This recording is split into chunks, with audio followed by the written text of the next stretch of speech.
ওই দয়ার নবী মায়ার নবী সাল্লাল্লাহু তাআলা আলাইহি ওয়াসাল্লাম বান্দাদের জন্য সব চাইতে বড় নিয়ামত। আপনি বলবেন হুজুর গো কেমন করে নিয়ামত? আমার দয়ার নবী মায়ার নবী সাল্লাল্লাহু তাআলা আলাইহি ওয়াসাল্লাম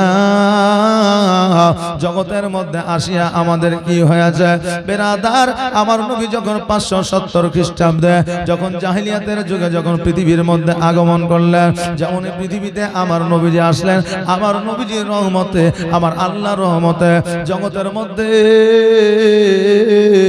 পশু পাখিরা আমার আল্লাহ শুকরিয়া আদায় করলে। জাহেলিয়াতের যুগে নারীদের হাটের মধ্যে বিক্রি করে দেওয়া হতো। আজকে আমাদের বর্তমানে বাজারে যেমন হাট আছে, গরু বিক্রি হয়, ছাগল বিক্রি হয়, ভেড়া বিক্রি হয়, ওই রকম জাহেলিয়াতের যুগে একটা নারীদের হাট ছিল, যে হাটে নারী বিক্রি করা হতো। সন্তান মাকে বিক্রি করে দিত, ভাই বোনকে বিক্রি করে দিত, স্বামী স্ত্রীকে বিক্রি করে দিত। কিন্তু আমার নবীজি যেই দিন পৃথিবীর মধ্যে আগমন করলে, আমার নবীজি যখন 5 বছর বয়স, সর্বপ্রথম আমার নবীজি ওই হাটটাকে বন্ধ করেছিলেন। জোরে বলেন সুবহানাল্লাহ। সর্বপ্রথম আমার নবীজি ওই হাটটাকে বন্ধ করেছিলেন। আজকে বাবাজি ভাইরা, আজকে সন্তানরা আমাদের জন্য নিয়ামত। আজকে বলবেন কেমন করে সন্তানরা আমাদের জন্য নিয়ামত? এই জন্য সন্তানরা আমাদের জন্য নিয়ামত যে আমরা যখন বৃদ্ধ হয়ে যাব, আমরা যখন চলাফেরা করতে পারবো না, আমাদের যে পরম্পরা, আমাদের সম্পদ বংশ পরম্পরা যেটা আছে সেইটাকে তারা আগিয়ে নিয়ে যাবে। এই জন্য সন্তানরা নিয়ামত।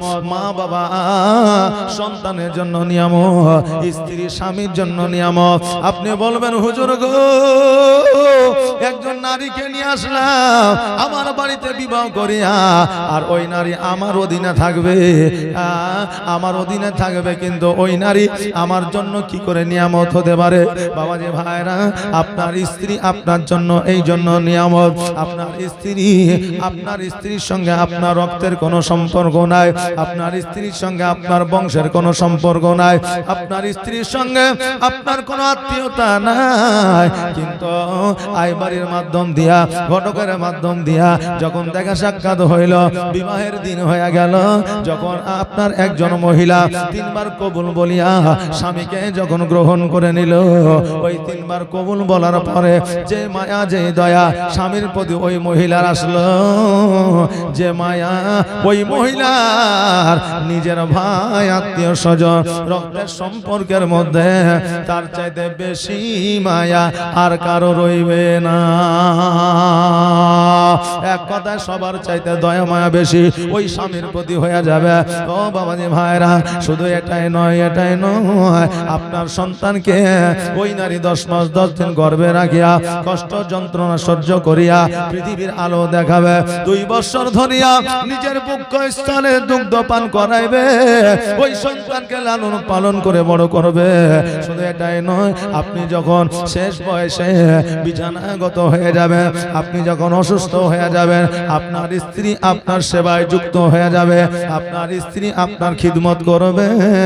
অতএব এখান থেকে বোঝা যায় একজন স্ত্রীও স্বামীর কাছে, একজন স্ত্রীও স্বামীর জন্য সব চাইতে একটা নিয়ামত। জোরে বলেন সুবহানাল্লাহ।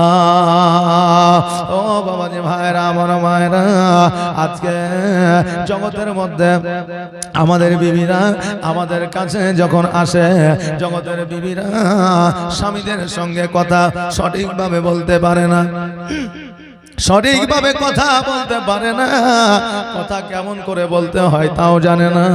আমার দয়ার নবী মায়ার নবী সাল্লাল্লাহু তাআলা আলাইহি ওয়াসাল্লাম খাদিজাতুল কুবরা রাদিয়াল্লাহু তাআলা আনহাকে বলতেছে, খাদিজা, আজকে তোমার বাবার দেওয়া অট্টালিকা ছাড়িয়া, আজকে তোমার আব্বাজানের দেওয়া কত সম্পদ ছাড়িয়া, আজকে উট দুম্বা ঘোড়া ছাড়িয়া, আজকে আমার জীর্ণ কুটিরে তুমি বসবাস করেছ, আজকে তুমি কত না কষ্ট যন্ত্রণায় থেকেছ।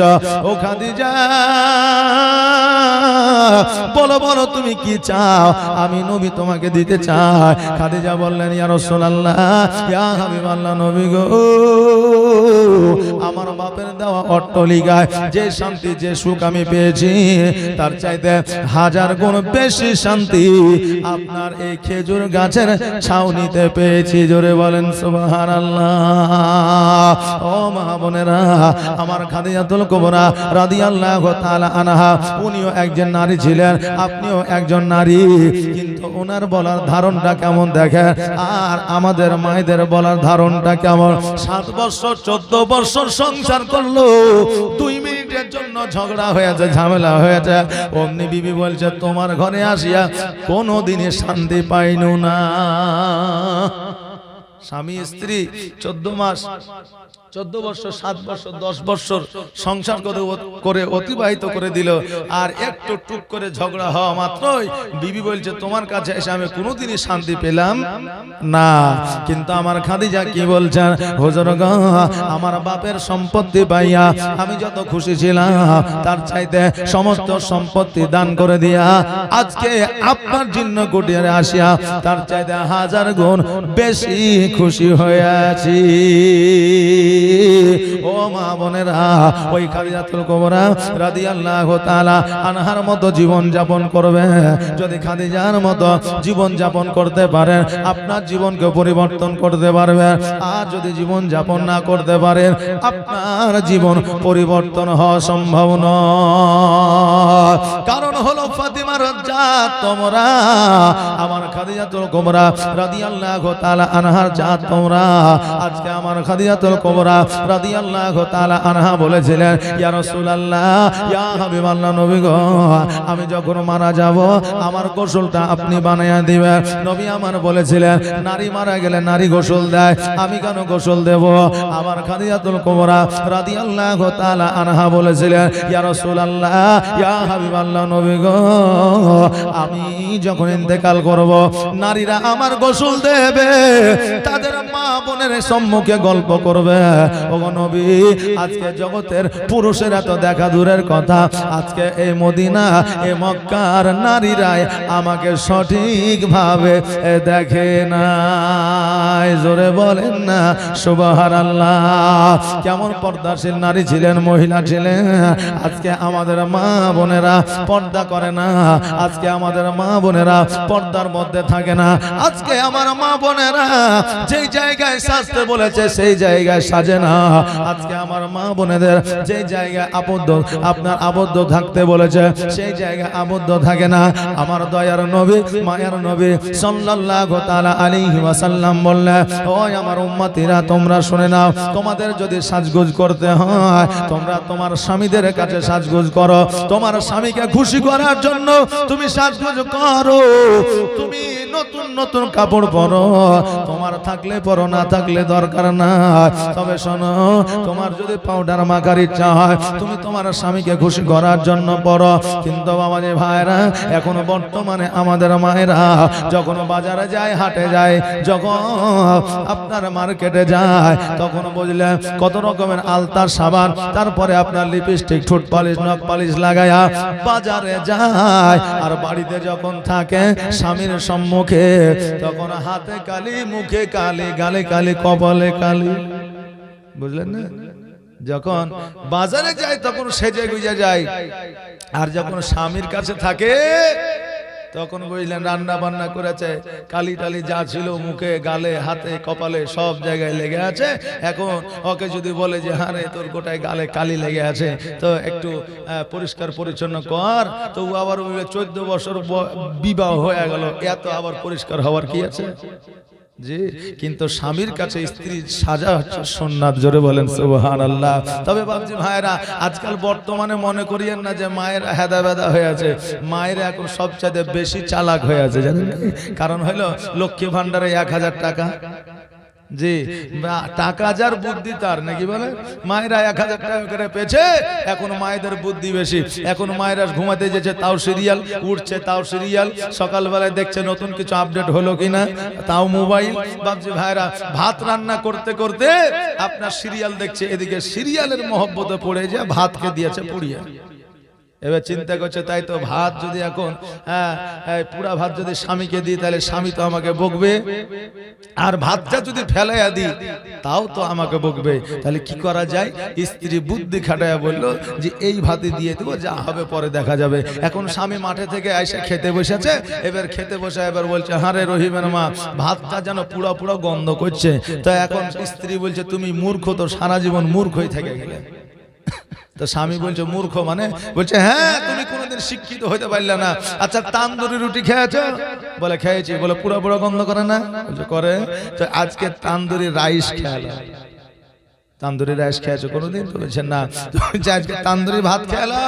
এখন স্বামী দেখছে তাই তোরে জীবনে তান্দুরি রুটি খেয়েছি কিন্তু তান্দুরি রাইস খাই নাই।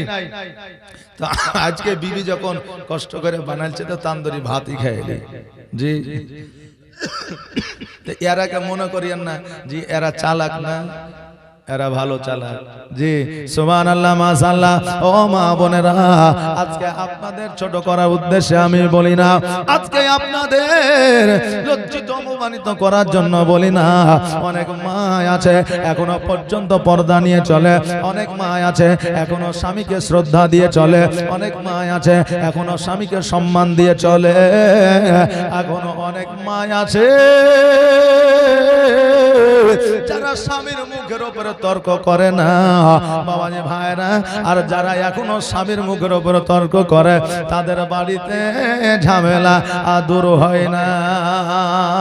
স্বামী বলবো তোর চাইতে আমি কমানে গিরে, স্ত্রী বলবো তোর চাইতে আমি কমানে গিরে। ওদের ঝামেলা 24 ঘন্টায় 48 ঘন্টায় আপনার ঝামেলা। কথা বুঝলেন না? এখন ঝামেলা তাদের মিটে না। আমরা পুরুষেরাও হয়েছে তেমন, আমরা পুরুষেরাও হয়েছে তেমন বাবাজি ভাইরা। স্ত্রীরা যদি স্বামীর খেয়াল রাখতে চায়, স্বামী বলবে এ তো বেশি ভালোবাসা দিচ্ছে, নাকি বলে বেশি ভালোবাসা দিচ্ছে। ও বেরাদার, এখন স্বামী গেল বিদেশে, স্বামী গেল অফিসে, স্বামী গেল আপনার কাজে কর্মে, এবার বিবি বাড়িতে বসে থাকিয়া দেখছে আল্লাহ গো আমার স্বামী তো বিদেশে আছে, কি অবস্থায় আছে একবারে দেখি। ফোনটা লাগিয়েছে, হ্যালো কেমন আছো? বলছে তুমি ফোন করার টাইম কি এখন পাইলে? এখন কাজের সময় তুমি জানো না ফোনটা রাখো পরে ফোন করবে। আচ্ছা তোমার বিবিকে তুমি ভালো করে বলতে পারো না যে কাজের সময় গো তো একটু ফোনটা রাখো পরে আমি ফোনটা করবো নাকি? বলে কি যে এখন কাজের সময় ফোন করেছো, ফোন রাখো পরে ফোন করো। এবার এইদিকে যখন পরনারী গার্লফ্রেন্ড যখন ফোন করে তখন এই ঘাড়ের ওপরে মোবাইল টেলিয়ে বলে হ্যাঁ জানো বলো সোনামণি বলো, অসুবিধা নেই, কাজ করছো নাকি? বলে না না কোনো কাজ নাই, টোটালি ফ্রি। অতএব বিকেল পর্যন্ত কথা বলেছে, কাজও করেছে কথাও বলেছে। পরনারীর সাথে কথা বলতে কোনো অসুবিধা নাই, আর নিজের স্ত্রীর সাথে কথা বলতে গেলে কাজের মধ্যে আছে, এখন ফোন করা বন্ধ কর, রাখ পরে ফোন করবে। বাবজি ভাইরা, এইরকম যদি আমাদের পুরুষের চরিত্র থাকে ওই বিবিরা অটোমেটিক আপনার মুখের ওপরে তর্ক করবে। ও বাবাজি ভাইরা, আমার মায়েরা, 3টা জায়গায় স্বামীদের আপনার শাসন করতে পারবে। কয়টা জায়গায় বললাম? 3টা জায়গায় স্বামীকে শাসন করতে পারবে। এতদিন শুনেছি স্বামীরা স্ত্রীদের শাসন করবে, কিন্তু এমন একটা মৌলানা আমরা পেয়েছি যে নারীরা স্বামীকে 3টা জায়গায় শাসন করবে। ও বাবাজি ভাইরা, এটা আমার কথা নয়, এটা জগতের মানুষের কথা নয়, এটা দয়ার নবী মায়ার নবী সাল্লাল্লাহু তাআলা আলাইহি ওয়াসাল্লামের কথা। আমার নবীজি বলেছে হে আমার উম্মতিরা, তোমার স্বামীকে 3টা জায়গায় শাসন করবে। 1 নম্বর জায়গা হলো স্ত্রী ছাড়া যদি পরকীয়ায় লিপ্ত হয়ে যায়, যদি পরনারীর উপরে তার চাহিদা বেড়ে যায়, ওই স্বামীকে তুমি শাসন করতে পারবে। দ্বিতীয় হলো যদি জুয়া খেলায় মত্ত হয়ে যায়, মদ তাড়ি খায়, তাহলে এই দ্বিতীয় জায়গায় তুমি শাসন করতে পারবে। তৃতীয় জায়গা হইল যদি তোমার স্বামী উপার্জন করে বাড়িতে টাকা না দেয়, হিসাব না দেয়, তবে এই 3টা জায়গাতে স্ত্রীরা স্বামীদের শাসন করতে পারবে। অনেক পুরুষ আছে বলে আমি রোজগার করি, আমি বিবিকে কেন হিসাব দিব? ওর হিসাব নেওয়ার তো কোনো ক্ষমতা নাই, পাওয়ার নাই। আমি বলি বাবা রে, একজন স্বামী যেমন সংসার করার জন্য আপনার কাজ করে, কর্ম করে, কত না কষ্ট করে। ও বাবা, তুমি যতটা কষ্ট করো, তুমি যতটা কর্ম করো, তোমার মতোই তোমার বিবিও ততটা কর্ম করে। কারণ তোমার যতটা দায়িত্ব সংসারের উপরে আছে, তোমার স্ত্রীরও দায়িত্ব ওই সংসারের উপরে ততটাই আছে। অতএব তুমি কত টাকা রোজগার করবা, উপার্জন করবা, হিসাব নেওয়ার হক তোমার বিবির আছে। আর তুমি যদি হিসাব না দাও, বিবিকে যদি টাকা বুঝায় না দাও, আমার দয়ার নবী মায়ার নবী সাল্লাল্লাহু তাআলা আলাইহি ওয়াসাল্লাম বলেছেন যে যেই বাড়িতে স্বামীরা বিবিদের হাতে টাকা দেয় না, হিসাব দেয় না, আমার আল্লাহ সেই বাড়িতে রহমত বর্ষণ করে না। দেখবেন যে স্বামীরা বিবিদের হাতে টাকা দেয়, ওই টাকায় বরকত হয়। জি বাবা, বিবিদের হাতে টাকা দিলে আপনার বরকত হয়। বিবিদের রোজগারে বরকত নাই, মহিলার উপার্জনে বরকত নাই। আজকে আমাদের এই এলাকায় মহিলারা বিড়ি বাঁধে না, বাঁধে না, কিন্তু মালদায় চলে যান, প্রত্যেকটা কোনায় কোনায় বিড়ি বাঁধে। কিন্তু বাবাজি ভাইরা, আজকে আমাদের এলাকায় যা আছে ওদের এলাকা তো তাই আছে, বেশি বৃদ্ধি করতে পারে না। আমার নবী নিজেই বলেছেন মহিলাদের উপার্জনে আপনার বরকত নাই, পুরুষের উপার্জনে বরকত আছে। যদি আপনার মহিলাদের উপার্জনে বরকত থাকতো, আজকে সাঁওতালেরা কোটিপতি হইতো, নাকি বলেন? ওরা স্বামী স্ত্রী মেয়ে কন্যা সবকে কাজ করে। যদি কেউ যদি ডেলিগেট খেতে ইচ্ছুক হন, তা আপনারা ডেলিগেটে যেতে পারেন। ডেলিগেটের ফি হচ্ছে মাত্র 35 টাকা। কেউ যদি খাওয়া মনে করছেন আমাদের ডেলিগেট বন্ধ হয়ে যাবে, যে খেতে পারেন, ডেলিগেট ফি মাত্র 35 টাকা। সুবহানাল্লাহ। এই দেখেন আপনাদের রেট কমে গেছে, অসুবিধা নেই, যদি একবার খাই হলে তার একবার খাই এসে একবার দরুদ পড়ে আল্লাহুম্মা সাল্লাল্লাহু মাওলানা মুহাম্মাদ ওয়া আলা আলিহি মাওলানা মুহাম্মাদ। ও বাবাজি ভাইরা, যেটা আমি বলতেছিলাম, যদি আপনার নারীদের উপার্জনে যদি বরকত থাকতো, সাঁওতালেরা কোটিপতি হয়ে যেত। কারণ আজকে নাই, বহুত দিন আগে থেকে দেখি তারা কাজকর্মে থাকে, তারা কাজকর্মে ব্যস্ত থাকে। অতএব নারীদের দিয়ে কাজ করাবেন না, নারীদের দিয়ে উপার্জন করাবেন না। তারা বাড়ির সম্মান, তাদেরকে বাড়ির মধ্যে রাখুন, তারা পর্দার মধ্যে থাকবে। তারা আপনার সবচাইতে দামি জিনিস। একজন স্বামীর কাছে স্ত্রী সব চাইতে দামি জিনিস, নাকি বলে? নিজের স্ত্রী একজন স্বামীর কাছে সব চাইতে দামি জিনিস। একটা মোবাইল নিয়েছে, বেশি দাম নয়, 42,000 টাকা দাম। আপনি নিয়েছেন 50,000 টাকা দাম, আরো একজন নিয়েছে আপনার 60,000, 1 লাখ টাকা দাম। এই মোবাইলকে কত যত্ন করে কভার দিয়ে রাখি, যখন রাত্রিবেলায় চার্জে দিয়ে টেবিলের উপরে রাখি, যাতে পড়ে না যায়, স্ক্রিনটা নষ্ট না হয়ে যায়। যদি স্ক্রিন নষ্ট হয়ে যায়, ঠিক করতে হবে, টাকা খরচা হবে। ওরে আমার বাবাজি ভাইরা, মোবাইল খারাপ হলে ঠিক করা যায়, কিন্তু বিবি খারাপ হলে ঠিক করা যায় না। তুমি একটা সাধারণ মোবাইল নিয়েছো 50,000 টাকা দিয়া, তাই তুমি এত যত্ন করো। যেই বিবি তোমার জন্য আল্লাহর তরফ থেকে নিয়ামত, ওই বিবি তোমার কাছে এসেছে, ওই বিবির যত্ন নেওয়া কতটা তোমার জন্য জরুরি। বিবিদের ভালোবাসতে শিখুন, জি, বিবিদের ভালোবাসতে শিখুন। বিবিদের বেশি বেশি করে প্রশংসা করুন, স্ত্রীদের বেশি বেশি করে প্রশংসা করুন। কেমন প্রশংসা বলবেন? ও বিবিরে, আজকে তোমাকে দেখতে ভালো লাগছে, তোমার কাপড়টা বেশ সুন্দর, তোমার ওড়নাটা বেশ সুন্দর, তোমার কানেরটা বেশ সুন্দর, তোমার রান্নাটা বেশ সুন্দর, তোমার ভাত রান্নাটা বেশ সুন্দর, তোমার কাজটা বড় সুন্দর। এইভাবে স্ত্রীদের প্রশংসা করেন, দেখবেন ওই স্ত্রীরা আপনার প্রতি খুশি হয়ে যাবে। কারণ আমার মায়েরা একটা জিনিসেই লালায়িত, যেটা হচ্ছে স্বামীর ভালোবাসা। স্বামী গো, আজকে স্বামীরা বিবিদের প্রশংসা করবে, আর ওই প্রশংসায় বিবিরা খুশি হয়ে যাবে। এটা আমার কথা নয়, আমার নবী সাল্লাল্লাহু তাআলা আলাইহি ওয়াসাল্লাম নিজেই খাদিজাতুল কুবরা রাদিয়াল্লাহু তাআলা আনহার প্রশংসা করতেন। নবী আমার ধর্ম প্রচার করে যখন আপনার বাড়িতে আসতেন, বাড়িতে আসার সময় দেখতেন খাদিজা রান্না করতেছে, আমার নবীজি উনুনে জাল দিত, আমার খাদিজাতুল কুবরা রাদিয়াল্লাহু তাআলা আনহা রান্না করতেন। জোরে বলেন সুবহানাল্লাহ। আর এখনো মৌলভী সাহেব যদি স্ত্রীর আপনার চুলোতে যদি আপনার জাল দেয়, আর স্ত্রী বসে বসে যদি রান্না করে, পাবলিক যদি একজন দেখে, বলবেন এ মৌলভী তো বউয়ের গোলাম, নাকি কি বলবে না, বলবে মৌলভী তো বউয়ের গোলাপ। মা বোনেরা ভাইরা, এটা আমার নবীজির সুন্নাত। নবী আপনার চুলাতে জাল দিত, খাদিজাতুল কুবরা রাদিয়াল্লাহু তাআলা আনহা রান্না করত। এখন আলেম ওলামা যদি কাজ করে কোদাল নিয়ে আর মাঠে গিয়ে যদি আপনার কি বলে, যদি আপনার আইল কোবায়, তা আমরা বলে ইমাম হয়ে কাজ করবে কেন? বলে কি বলে না, ইমাম মানুষ কেন কাজ করবে, ওই নামাজ পড়াতে হয়েছে, নামাজ পড়াবে। বলে কি বলে না, আমার চোখ বাইরা শুনে নাও, আমার নবীজির ইতিহাস হয়তো তোমাদের জানা নাই। আমার নবীজি কুয়া থেকে পানি উঠিয়েছে, খেজুর গাছে পানি দিয়েছে, খেজুর গাছের গোড়া খুঁড়েছে। আমার নবীজি ছাগল চড়িয়েছে, বকরি চড়িয়েছে, আমার নবীজি উট চড়িয়েছে, দুম্বা চড়িয়েছে। এবার বলুন, আমার নবী যদি কর্ম করতে পারে, আমি একজন আলেম হইয়া কেন কর্ম করতে পারি না? আমার নবী যদি করতে পারে, তাহলে আমি কেন পারি না? বাপজি ভাইরা, কাজ করাও সুন্নাত, কাজ করাও সুন্নাত। কাজ করলেও নেকি পাওয়া যায়। কর্ম যেমন একটা ইবাদত, ধর্ম তেমন আমাদের একটা ইবাদত। বাবাজি ভাইরা, ওই আমার মা বোনেরা, একবার শুনেলে আমার দয়ার নবী মায়ার নবী সাল্লাল্লাহু তাআলা আলাইহি ওয়াসাল্লাম খাদিজার প্রশংসা করতেন। ওই রকম আমার নবীর মতো সবাই নিজের নিজের বিবিদের প্রশংসা করবে, দেখবেন বিবিরা খুশি হয়ে যাবে। তবে এখনই বাড়ি যা টেরাই করিয়েন না। যে মৌলভী তো বলেছে একবার টেরাই মারি, টেরাই করতে গেলে কপালে কষ্ট আছে।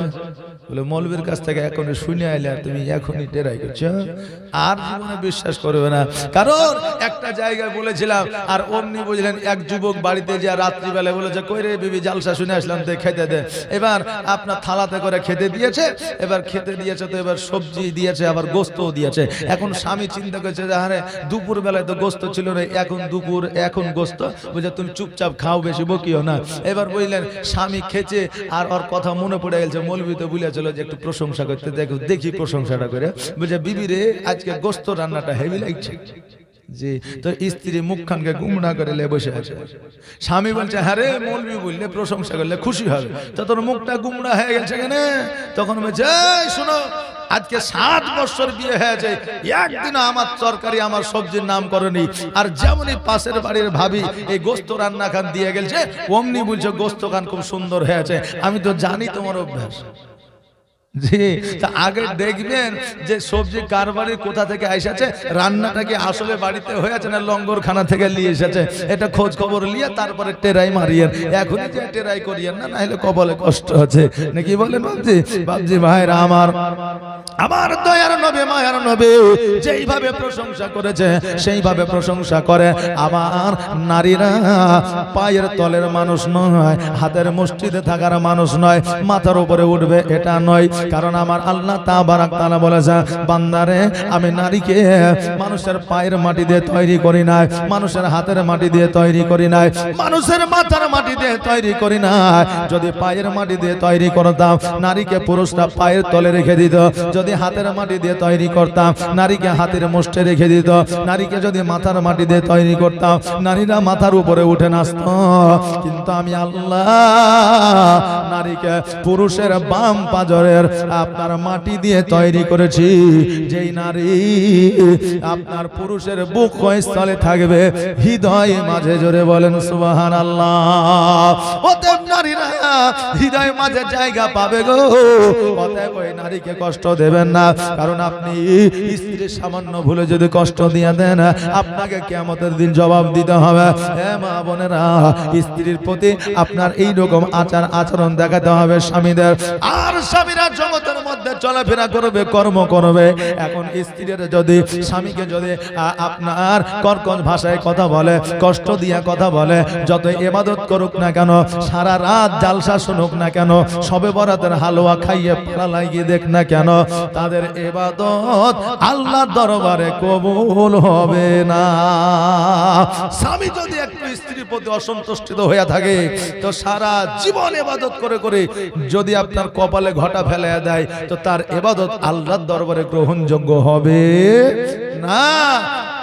অতএব স্বামীকে সন্তুষ্টিত রাখুন, স্বামীর মুখে মুখে তর্ক করবেন না, স্বামীর বিপক্ষে যাবেন না, এবং স্বামীর সঙ্গে আপনি ঝগড়া করবেন না। যদি ঝগড়া করে আপনারা বিবি, আপনারা নারী মানুষ, আপনারা একটু চুপ করে থাকবেন, তাহলে দেখবেন ঝামেলা অটোমেটিক কমে যাবে।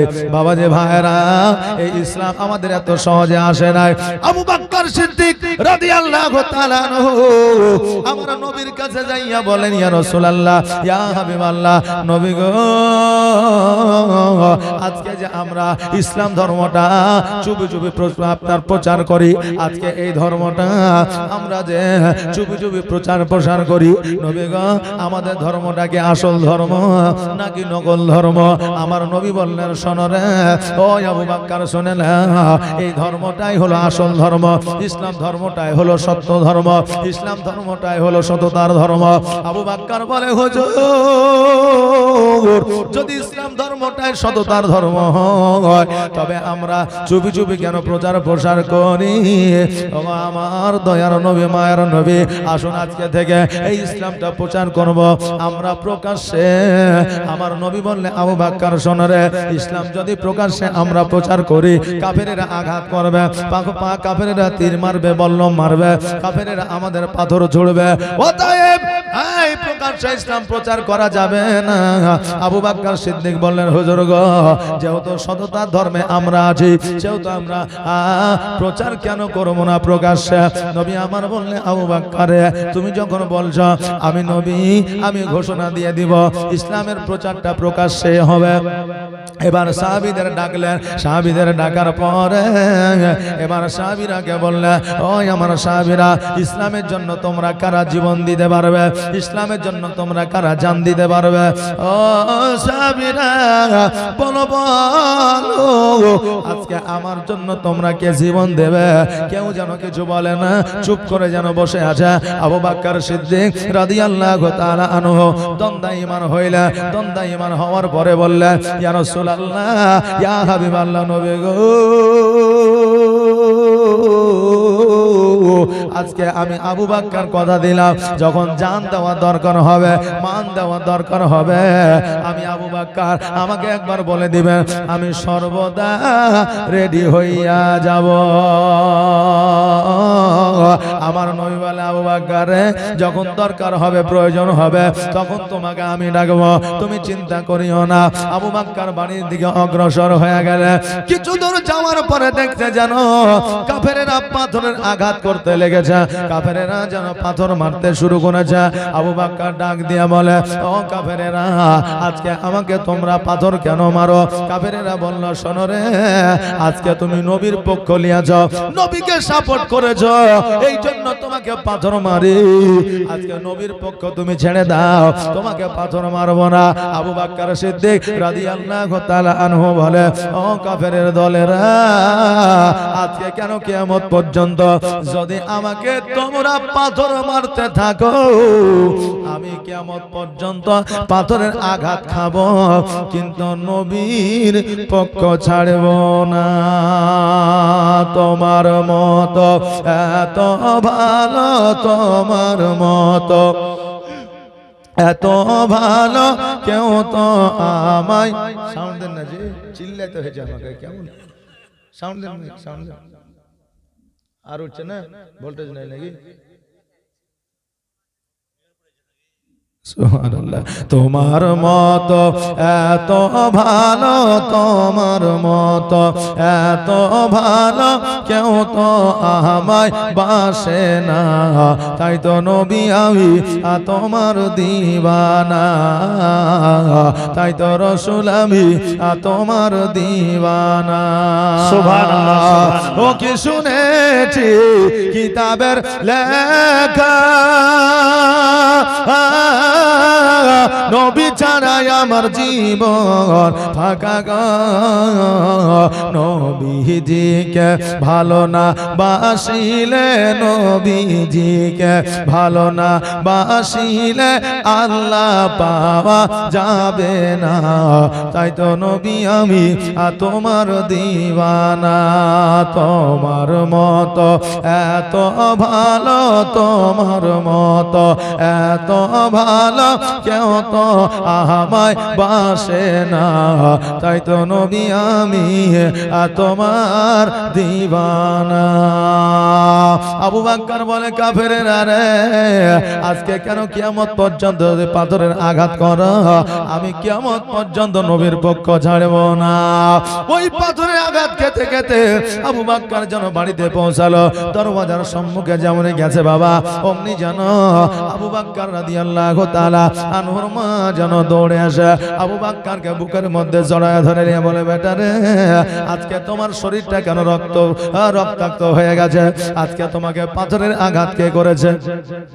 আবু বকর বলে, মা, আজকে নবীকে সাপোর্ট করার জন্য আজকে কাফেরেরা আমাকে আঘাত করেছে। মা জননী সন্তানকে নিয়ে এসে গরম পানি করে যেন আপনার ক্ষতবিক্ষত জায়গাগুলোতে সেঁক দিতেছে। আবু বকর বলতেছে, মা, এই গরম পানি দিয়া কেন? সারা পৃথিবীর ওষুধ দাওয়া দিয়ে যদি আমার শরীরে লাগায় দেয়, আমার ব্যথা দূর হবে না যতক্ষণ পর্যন্ত আমার নবীকে না দেখব। মা গো, আমার নবীকে যদি একবার দেখেলি আমার যত শরীরে সমস্ত ব্যথা বেদনা যন্ত্রণা সব কিছু যেন দূর হয়ে যাবে। মা বলল, বেটা রে, এই অবস্থায় তোমাকে কেমন করে নিয়ে যাব? আবু বকর বলে, মা, আজকে আসো, আমি তোমার ঘাড়ে হাত দেব, আমাকে তুমি নিয়ে যাবে, আমি তোমার ঘাড়ে হাত দিয়ে ভর দিয়ে যাব। মা জননী সন্তানের কথা ফেলবে না? ফেলবে? কোন মা ফেলতে পারবে না। সন্তান যদি না খায় মায়ের খাওয়া হারাম হয়ে যায়, সন্তানের যদি জ্বর হয়ে যায় মায়ের রাত্রিবেলায় ঘুম হারাম হয়ে যায়, সন্তান যদি কাঁদে মাও সন্তানের সঙ্গে কাঁদে। অতএব পৃথিবীর মধ্যে সন্তানকে মায়ের চাইতে বেশি ভালো কেউ বাঁচতে পারে না। পৃথিবীর মধ্যে যদি আপনাকে ভালোবাসার মতো কেউ থাকে বিনা স্বার্থে বিনা লোভে, একমাত্র আপনার মা বাবা, দ্বিতীয়ত কেউ বিনা স্বার্থে ভালোবাসে না। আজকে আপনার সন্তান যদি ভালোবাসে, আজকে সম্পত্তির লোভে বাসবে। আজকে আপনার স্ত্রী যদি ভালোবাসে, আজকে আপনি স্ত্রীকে ভালোবাসেন বলে ভালোবাসবে। আজকে যদি আপনার প্রতিবেশী ভালোবাসে, আজকে আপনার সয় সম্পত্তিকে ভালোবাসে, আপনার কর্মকে ভালোবাসে, কিন্তু স্বার্থের সময়টা যখন শেষ হয়ে যাবে কেউ আপনার সঙ্গ দিবে না। স্বার্থের সময় শেষ হয়ে গেলে একজনই আপনাকে ভালোবাসতে পারে, যার নাম হলো মা। ওই মায়ের পায়ের তলে হলো আল্লাহ জান্নাত দিয়েছে, ওই মায়ের কদম তলে হলো জান্নাত, আর স্ত্রীদের স্বামীর পায়ের তলে হলো জান্নাত। মৌলবি বলেছে যে স্বামীর পায়ের তলে স্ত্রীর জান্নাত, আর বাপ মায়ের পায়ের তলে হলো সন্তানদের জান্নাত। অমনি এক স্ত্রী উঠে কিন্তু বাড়ি চলে গেছে, যাওয়ার পরে আপনার স্বামীর পায়ের তল খুঁড়তে আরম্ভ করেছে। এখন স্বামী বলছে, হারে রহিমের মা, আজকে তুই আমার পায়ের তল খুঁড়ছিস, কারণটা কি? গোপালনগরে জালসা হয়েছে, তুই পায়ের তল খুঁড়ছিস? বলছে, তুমি বেশি বকিও না, চুপ করে শুয়ে থাকো, নাইলে খবর আছে। এখন স্বামী বলছে, তাই তো, স্বাস্থ্য সাথীতেও মালিক তুই, রেশন কার্ডেও মালিক তুই, আধার কার্ডেও মালিক তুই, তারপরে লক্ষ্মী ভান্ডারেও মালিক তুই, তো তোর সাথে বেশি তর্ক করতে গেলে অসুবিধা আছে, তোর যা মন যায় তুই তাই কর। এখন এক মাজা পর্যন্ত খুঁড়েছে, খুঁড়ার পরে আইলে গেছে, চুপ করে বসে আছে। এখন স্বামী বলছে, কি হয়েছে বল না, আমি যদি তোর একটু সলিউশন করে দিতে পারি। ও বলছে, এই মৌলভী সাহেব বললো স্বামীর পায়ের তলে জান্নাত, তাই আমি নিয়াত করেছি যে যতক্ষণ পর্যন্ত জান্নাত না দেখবো ততক্ষণ পর্যন্ত খুঁড়া বন্ধ করব না। এখন স্বামী বলছে, খেপি কোথাকার, খুঁড়ে কি আর জান্নাত পাবি? আমার পাটা একটু টিপে দে, হাতটা একটু টিপে দে, মাথাটা একটু টিপে দে, তো জান্নাত পাবি। বিবি বলছে, ওইরকম জান্নাতের দরকার নাই, ওই জান্নাত নিবে না, কিন্তু কষ্ট করে খুঁড়া জান্নাত দেখবে, কিন্তু স্বামীর সেবা করে নিবে না। স্বামীর পায়ের তলে জান্নাত মানে স্বামীর সেবা করে জান্নাত, বাবা মায়ের পায়ের তলে জান্নাত মানে বাবা মায়ের সেবা করে জান্নাত। তাই বলে পায়ের তলে জান্নাত উদাহরণ এক্সাম্পল দিয়েছে বলে এখন পায়ের তল সরিয়ে যদি জান্নাত খুঁজেন তো পাবেন? পাবেন না। বাবজি ভাইরা, আমার মায়েরা, সন্তানের জন্য আপনার মায়ের পায়ের তলে হলো জান্নাত। অতএব ওই মাকে সম্মান সম্মান করো, ইজ্জত করো। আপনার বিপদে যদি কেউ ছুটে আসে, আপনার মাই ছুটে আসবে, জগতে আর কেউ ছুটে আসবে না। ও বাবা যে ভাইরা, ওই দরদি মা আবু বকর সিদ্দিক রাদিয়াল্লাহু তাআলা আনহুকে যেন আপনার ধরে নিয়ে আমার নবীর কাছে পৌঁছালেন। এবার আমার নবীজিকে দেখিয়া ইব্রাহিম শেখ 500 টাকা দান করেছে, আমার নবীজিকে দেখিয়া আবু বকর যেন কত বিক্ষত জায়গাগুলোকে যেন ঢেকে নিচ্ছে। জোরে বলেন সুবহানাল্লাহ। নবীজিকে দেখাবে না, কিন্তু আমাদের যদি একটু হাতটা কেটে যায়, সঙ্গে সঙ্গে মোবাইলে খেঁচা করে ছবি তুলে স্ট্যাটাসে দিয়ে দিয়েছে। ছবিটা তুলে স্ট্যাটাসে দিয়ে দিচ্ছে যে আজকে আমার হাতটা কেটে গেছে। ও দেখছে যে দেখি আমার দরদি কতজন আছে, হ্যাঁ তোমার হাত কেটে গেছে, কতখানি কেটেছে গো, বেশি রক্ত পড়েছে নাকি, এরকম বলার মতো কি আছে? আরে তোর খাবা বলবে কেটা? তুই ফেসবুকে দিয়েছিস, ওই ফেসবুকে তোর মা স্ট্যাটাস দেখে, তোর আব্বা দেখে, তোর চাচা দেখে, যদি দেখে তো তোর ক্লাস ফ্রেন্ড দেখবে, তোর গার্লফ্রেন্ড দেখবে, হ্যাঁ তোর বান্ধবী দেখবে, ওরাই দেখবে। তো ওরা যদি বলে আহারে শোনা তোমার হাত কান কেটে গেছে, কতখানি কেটেছে গো, তো তোর মন বুঝানো, ওকে অন্তর থেকে বলবে, মন বুঝানো। এখন ভালোবাসা আপনার এক প্রকারের নাই। এখন ভালোবাসা আগে যদি বলতো যে আমি ভালোবাসি তোমাকে, ও বলতো আমিও ভালোবাসি তোমাকে, তারপরে একটা সময় আসলো আই লাভ ইউ, দ্বিতীয় জনা বলে আই লাভ ইউ টু।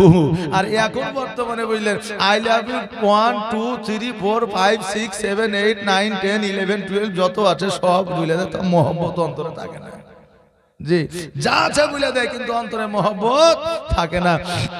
একজনের স্ত্রী মারা গেছে বুঝলেন, পরের দিন যাইয়া ওই স্ত্রীর কবরে হাওয়া করছে। এখন স্বামী আর স্ত্রী রাস্তা দিয়ে হেঁটে গেছে, বলছে হ্যাঁ গো এই চাচার স্ত্রী তো কালকে মারা গেল আর আজকে কবরে হাওয়া করছে, কারণটা কি? তখন বলছে খেপি ওর স্ত্রীকে খুব ভালোবাসে, ওই জন্য হাওয়া করছে।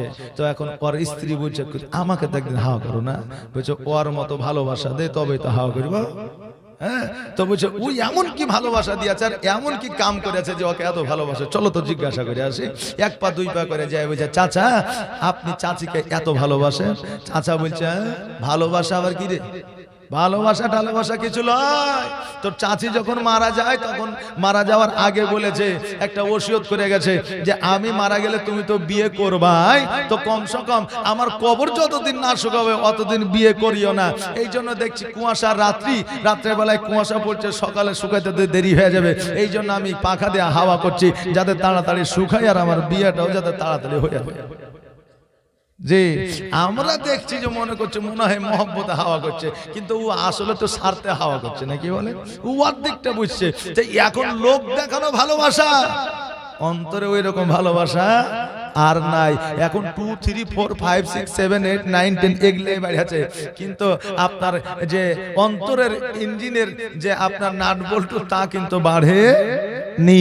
তো মহব্বত এখন আমাদের বাবা লোক দেখানো ওই রকম মহব্বত আর নাই। আল্লাহ যেন সেই তৌফিক দান করে, সকলে বলেন আমিন। আবু বকরকে লইয়া নিজের মা জননী আমার নবীর কাছে গেলেন, যাওয়ার পরে এবার আবু বকর যেন নিজের ক্ষত বিক্ষত জায়গাগুলোকে যেন ঢেকে নিচ্ছে। আমার নবী ডাক দিয়ে বলে আবু বকর বলো বলো আজকে তোমার মুখটা কেন শুকায় রে, আজকে তোমার মনে ফুর্তি নাই কেন? আবু বকর বলো তুমি কেমন আছো? আমার আবু বকর বলে হুজুর গো আমি ভালো আছি আলহামদুলিল্লাহ, আপনি কেমন আছেন একবার বলে। আমার নবীজি বললেন আলহামদুলিল্লাহ আমিও ভালো আছি। আবু বকর দুই চোখের পানি ছেড়ে দিয়ে বলে ইয়া রাসূলুল্লাহ ইয়া হাবিবাল্লাহ, নবী গো পাথরে কত আঘাত করলো গো নবী, আজকে পুরো শরীরটা ঝাঁঝরা করে দিয়েছে, গোটা শরীর থেকে রক্ত বাইরে হইয়া ওই মরুভূমিতে পড়েছে।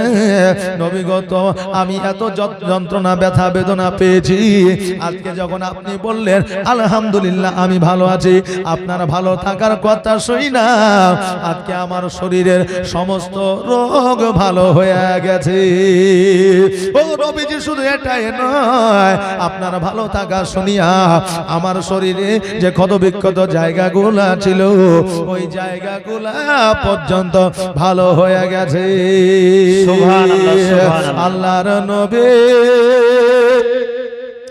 নূরের নবী গো আপনি নবী আমার আজীবনের জীবন, আপনি আমার জীবন সাথী। একবর আলী, এই দেখেন একবর আলী 500 টাকা দান করেছে।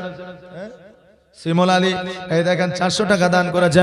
যে আশায় জানিয়াতে করে গেছে দান, আর দানকে কবুল করো ও রহমান। সুবহানাল্লাহ। এই দেখেন টুকটুক করে মসজিদে দান করতেও থাকেন, আর এই দেখেন জালসা শুনতে থাকেন। আমার চাইতে সুবিখ্যাত বক্তা একজন আছে, আমি তো এই এলাকার মানুষ, বুঝলেন না। আমি আপনাদের এখানে এসেছি, আমাকে এখানে মনে হয় সবাই চিনে, দু একজনকে বাদ দিলে তো মনে হয় ভুল হবে। এখানে মনে হয় আমাকে সবাই চিনে। আজকে পাগড়ি পিনে এসেছি বলে হয়তো আলাদা আলাদা একটু লাগতে পারে, যে হ্যাঁ একটু আলাদা আলাদা লাগতে পারে। আমি এই দেখেন আজিমগঞ্জ জালসায় গেছিলাম, ওখান দিয়ে সেখানে উঠলাম, তা দেখছি পাগড়ি যখন আছে তো পরেই উঠি। এই দেশের লোক তো পাগড়ি পিনে দেখেনি, তো একদিন দেখে এলে নাকি বলছেন সুবহানাল্লাহ। তাই দেখেন পাগড়ি পরে চলে এসে দেখতে থাকেন, শুনতে থাকেন। পরে একজন বিখ্যাত বক্তা আছে, ওনার বক্তব্য শুনে তারপরে দোয়া করে যাবে, কারণ যার শেষ ভালো তার সব ভালো। বাপজি ভাইরা কি বলছেন? আর প্রেম করেছেন মুসা নবী তোর পাহাড়ে গিয়াছেন চলি, ও কি খোদার নূরে পাহাড় জলে মুসা নবী জলে না, প্রেম তো মরে না। আবু বকর সিদ্দিক রাদিয়াল্লাহু তাআলা আনহু বললেন, হুজুর গো আমার সমস্ত অসুস্থ ব্যথা বেদনা কত বিক্ষত দূর হয়ে গেছে। নবী গো আজকে কাফেরেরা আঘাত করছে কেন? নবী আমার বললে, শোনো রে, প্রকাশ্যে ইসলামের প্রচার করার কারণে আজকে কাফেরেরা যেন ভয় পেয়েছে, যার জন্য আমাদের আক্রমণ করার চেষ্টা করছে। ওই আবু বকর শোনো, আমাদেরকে যে কোনো সময় এখান থেকে মদিনায় চলে যেতে হতে পারে। আমার আবু বকর বললেন, হুজুর গো কখন মদিনায় যাব, কোন সময়ে যাব, একবার আমাকে খবরটা দিয়া দে। নবী আমার বললেন, আবু বকর কখন যাব, কোন সময়ে যাব আমি জানি না। আমার আল্লাহ তাবারক তাআলা যতক্ষণ পর্যন্ত আমাকে না বলবে ততক্ষণ পর্যন্ত আমি যাইতে পারবো না। আল্লাহ অর্ডার করবে তারপরে আমি এখান থেকে যাব, কারণ আমার আল্লাহ হলেন আলিমুল গায়ব, আমি নবী, আমি হলাম ইলমুল গায়ব। আমার নবী সব কিছুই জানেন। আমার আবু বকর বললেন, হুজুর গো আমাকে আপনি জানাইয়া দিবেন। আবু বকর যেন বাড়ির দিকে চলে আসলেন। এইভাবে একদিন, 2 দিন, 4 দিন, 5 দিন, 7 দিন, 8 দিন, 10 দিন, এইভাবে আপনার 40 দিন অতিবাহিত হয়ে গেল। হঠাৎ করে আমার নবীজির ঘরকে যেন কাফেরেরা ঘেরাও করে নিল। আমার আল্লাহ তাবারক তাআলা জিবরাইল, আর দেরি করিও না, দেরি করিও না, জলদি করে যাও, আর জলদি করে যাইয়া আমার নবীকে তুমি বলে দাও মক্কা থেকে মদিনায় হিজরত করবে, কারণ কাফেরেরা ঘেরাও করেছে। জিবরাইল আলাইহিস সালাম জগতের মধ্যে আসলে, আসার পরে সালাম দিলেন, আসসালাতু ওয়াসসালামু আলাইকা ইয়া রাসূলুল্লাহ। নবী আমার সালামের উত্তর দিলেন। নবী আমার বলে, জিবরাইল তুমি এত মধ্যরাত্রিতে এসেছো, কারণটা কি? জিবরাইল বললে, হুজুর গো আজকে মক্কার কাফেরেরা আজকে আপনার বাড়ি ঘেরাও করেছে, আপনাকে কতল করবে বলে, আপনাকে শহীদ করবে বলে, আপনাকে খুন করবে বলে। অতএব নবী গো আমার আল্লাহ অর্ডার করে দিয়েছে, আদেশ দিয়ে দিয়েছে মক্কা থেকে মদিনায় হিজরত করে। নবী আমার বললেন, কাফেরেরা ঘিরেছে, কেমন করে যাব?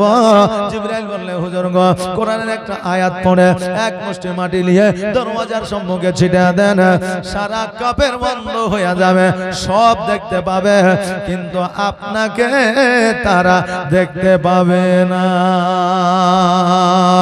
আমার নবীজি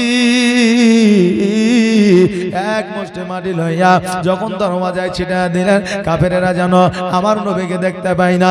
হযরত আলীকে নিয়ে আসলেন, আর বললে, আমার বিছানায় শুয়ে যাও, আগামী কালকে মদিনায় তুমি দেখা করে নিও।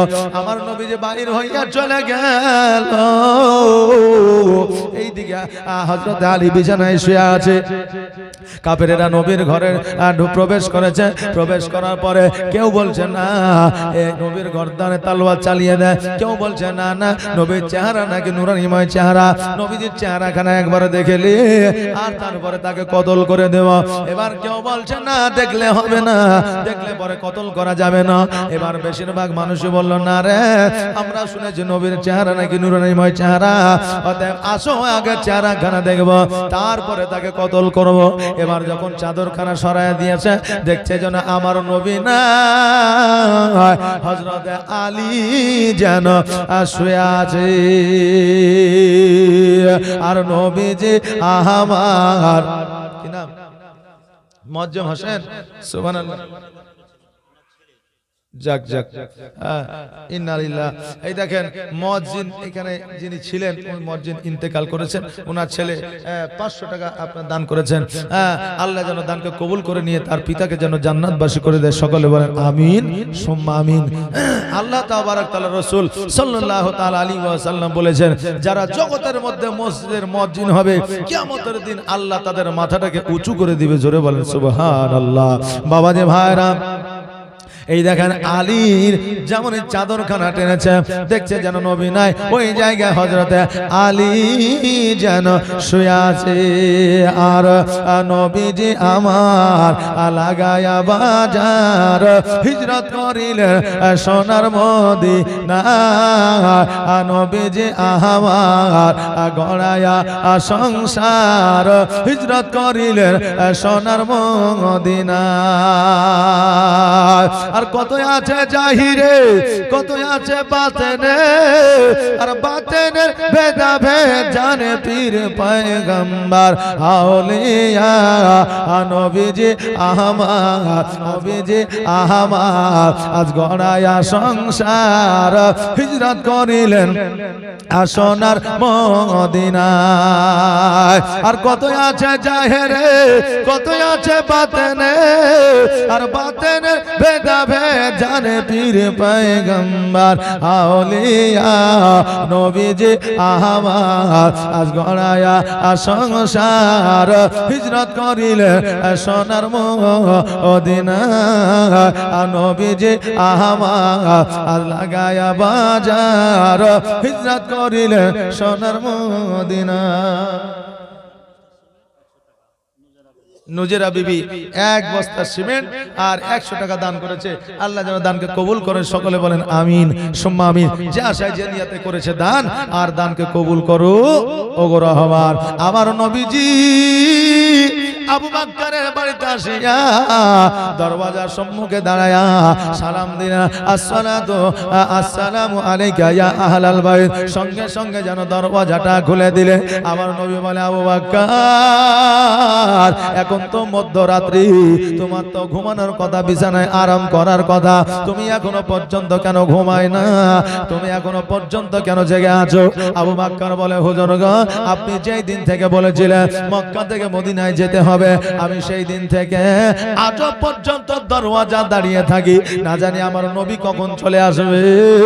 আর আমি যদি শুয়ে থাকি, ঘুমায় থাকি, আমার নবী ডাক দিলে হয়তো শুনতে পাবো না, আমার নবী নারাজ হয়ে যাবে। আর আমার নবী যদি নারাজ হয়ে যায়, কিয়ামতের দিন জবাব দিতে পারবো না।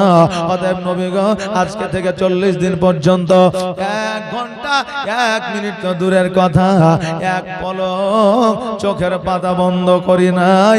জোরে বলুন সুবহানাল্লাহ, সুবহানাল্লাহ, সুবহানাল্লাহ। নবী আমার বললেন, আবু বকর, এই জন্য আমি নবী তোমাকে সঙ্গে নিয়ে জান্নাতে যাব। ও আবু বকর, আজকে আমি নবী আমার পাশে তোমাকে আমি রেখে দিব। আবু বকর, আর দেরি নয়, দেরি নয়, জলদি করে চলো, আমাদের মক্কা থেকে মদিনায় চলে যেতে হবে। নবী আমার 2 চোখের পানি ছেড়ে দিয়ে কান্দে। আবু বকর জিজ্ঞাসা করে, ইয়া রাসূলুল্লাহ, ইয়া হাবিবাল্লাহ, নবী গো, আপনার কান্না আমার সহ্য হয় না। নবী গো, আপনি কেন কান্দেন? আপনার চোখে কেন পানি? আপনার চোখের পানি দেখে আমার চোখের পানি বন্ধ হয় না। নবী আমার বললেন, আবু বকর, আজকে মানুষ জীবনে সব কিছু ভুলে যেতে পারে, কিন্তু মানুষ তিনটা জিনিস ভুলতে পারে না। ওই তিনটা জিনিস মরা পর্যন্ত তার মনে থাকে। আমার আবু বাক্কার বললেন, হুজুর গো, ওই তিনটা জিনিস কি? আমার নবী বললেন, তিনটা জিনিস প্রত্যেকটা মানুষের স্মরণে থাকে, চাহে ওর যত বড় আপনার পয়সা ভালা হোক, যত বড় ধনী হোক না কেন, আপনার ভারতবর্ষ দিয়ে বাদ দিয়া যদি আমেরিকায় বসবাস করুক না কেন, ও জীবনে তিনটা জিনিস ভুলতে পারবে না। এক নম্বর হলো মওত, মানুষ জীবনে মরণকে ভুলতে পারে না। দ্বিতীয় নম্বর হলো পিতামাতা, যে পিতামাতাকে খেতে দেখ বা না দেখ, ওর পিতামাতাকে তার স্মরণে থাকবেই থাকবে। তৃতীয় নম্বর হইল নিজের জন্মস্থান, যে জায়গায় যে গ্রামে তার জন্ম হয়েছে, সেই জায়গাটা চিরস্মরণীয়। জোরে বলুন সুবহানাল্লাহ।